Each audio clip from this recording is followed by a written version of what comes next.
Ерлан мен қайнымның тойында таныстық. Қалыңдық жағынан шикізаттардың бірі. Жанында толықша келген қысқа шашты әйелі болды. Тойда билеп жүріп, ара-арасында сөйлесіп үлгеріп, арамыздан бір ұшқын шарпып өтті. Бір аптадан соң күндіз кездестік. Пәтерді жалға алып, аптасына бір рет кездесетін болдық.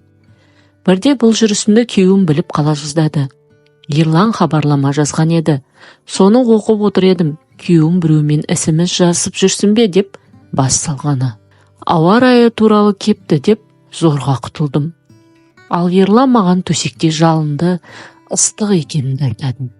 Күйеуіммен ешқашан жасамаған түрлі дүниелерді тәжірибелеп, барынша ләззат алуға берілемін. Ерланның қиялында шек жоқ екен. Бұрын мен көрмеген, білмеген қызық нәрселер жасайды. Әйел адамға жыныстық қатынастың тигізер пайдасының көп екенін түсіндім.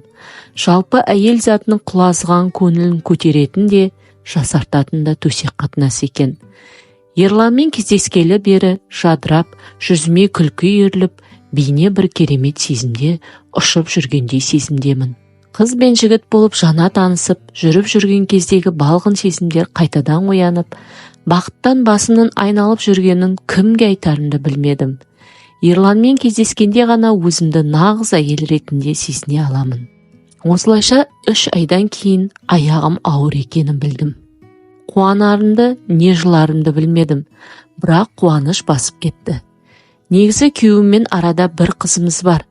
Екінші құрсақты да босанатын болып шештім. Сөйтіп ол туып алдым. Бірақ баламның кімнен екенін нақты білмеймін. Кейде өз-өзімнен жиіркенемін, бірақ баламды көріп жиіркенішім басылады. Күйеуім мұның бәрінен бейхабар әрине.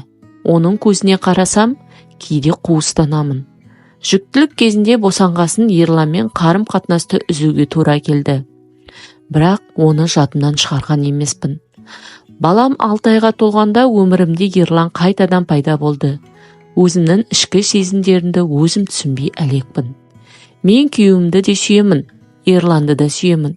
Екеуінсіз де өмір сүре алмаймын. Ерланмен болған сәтте күйеуімді ойлаймын. Күйеуіммен болған кезде Ерлан ойымнан шықпайды. Әрине, күйеуім төсекте Ерлан тәрізді емес.